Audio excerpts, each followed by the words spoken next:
Hello everyone, welcome back to Book Club Preview. I'm Michael, and today we're looking at The Maze Runner, Chapter 32. Now in this chapter, it starts off, it's training day. When Thomas wakes up, Minho wakes Thomas up, and he says, "Come on, let's go get ready." They walk over to the shack, and I believe this is the same shack where Newt took out that pole where they threw Ben out of the door. But they go into this shack, and Minho starts giving Thomas stuff: shoes, running shorts, a backpack, some special running underwear. And then he talks about, and Thomas is like, "Man, where did you get all this stuff?" He's like, "Oh, we asked for it." Thomas is like, "What? You have communication with the makers?" It's like, "Well, sometimes.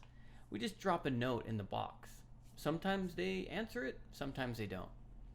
But Thomas is like, "Whoa, that's pretty interesting." And then Thomas says, "Yo, I'm ready. Let's go." And Minho's like, "Whoa, whoa, whoa. You're not ready yet. No food? No weapons?" Thomas is like, "What? Weapons?" They go to the back of the shack, and Minho scoots something over, and he opens up a trap door.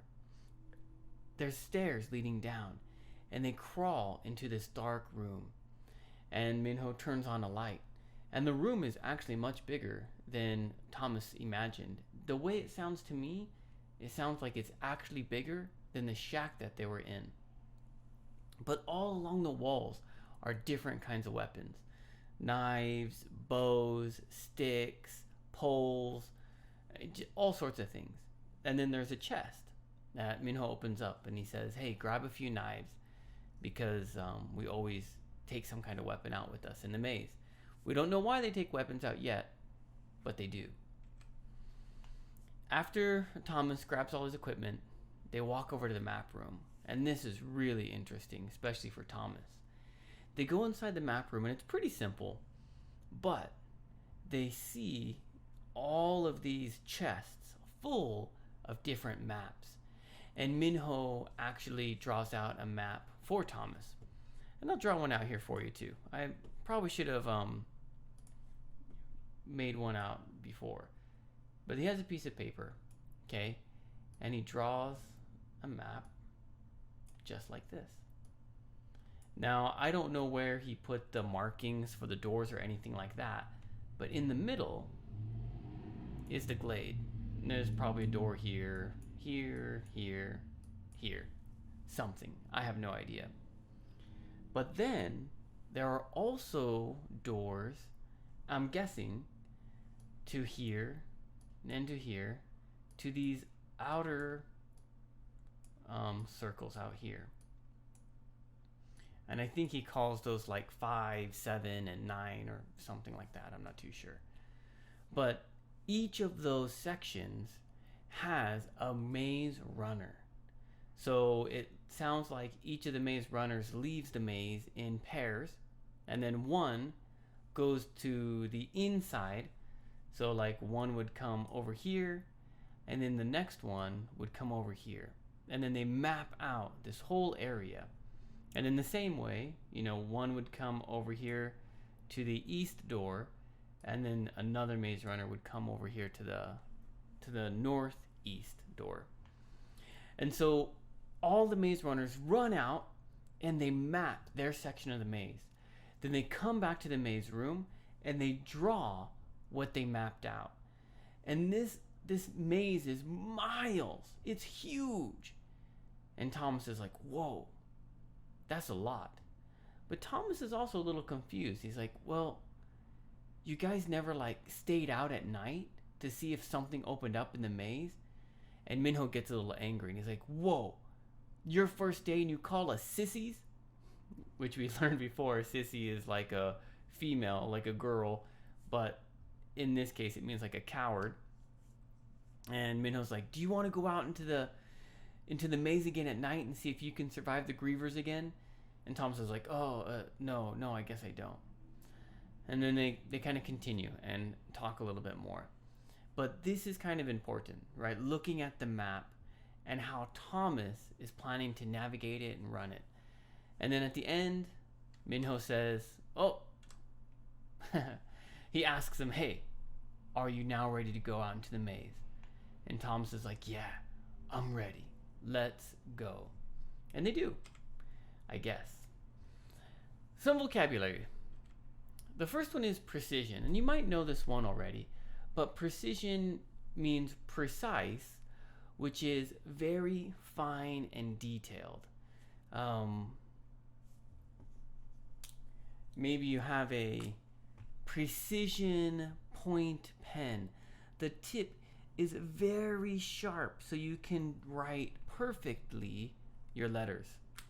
Other people, maybe they don't like precision, and they have a fat tip on their pen or pencil, and they like to write big letters or big marks, right? It's just up to different people. You can have tools that are precision tools. A hammer, you just hit a nail.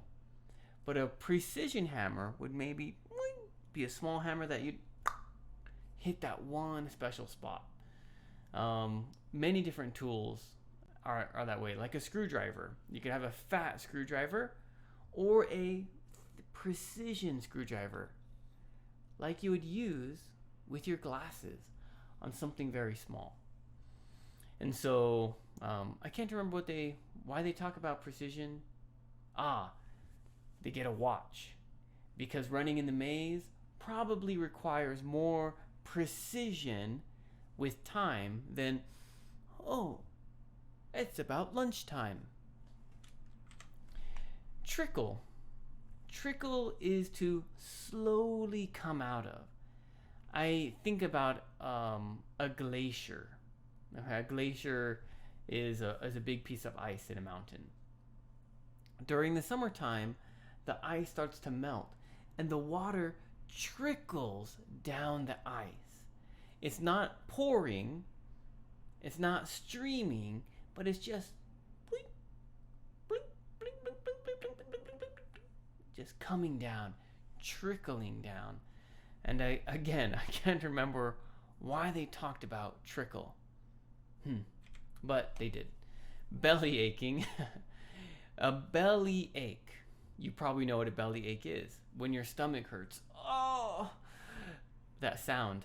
Oh, Mom. Oh, my tummy hurts. Oh, I don't feel well. Complaining. And that's what Thomas is belly aching. Well, not really. He's probably just asking questions. But Minho says, quit your belly aching. Quit whining. Quit complaining. Quit acting like a baby. Let's do this. The next one is fluorescent. When I say the word, you probably already know. But I wanted to just pronounce it for you because it's a unique word here and it's hard to, I think, read. Fluorescent. That's a kind of color and a kind of light. Usually the light goes king, king, king, king. That's a fluorescent light. Discussion question. What would you request the creators for? Right? Sometimes they can write a request on a piece of paper, throw it in the box. Sometimes they get it. They asked for TVs, they didn't get it. They asked for a few other things, they didn't get it. What would you request? Something that you think would help with the survival and that the creators might give you. Or, I guess just in general, what would you request for? Maybe a Twinkie. I don't know. But what request would you make to the creators? Of course, please make your own discussion question. Thank you so much for joining me for this episode of Book Club Preview. I'll see you guys soon. Bye-bye.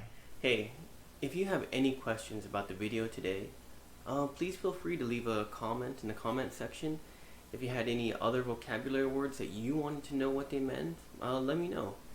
And also, if you're interested in maybe joining one of these book clubs, please leave a comment and I'll get back to you. Thank you so much for watching. Bye-bye.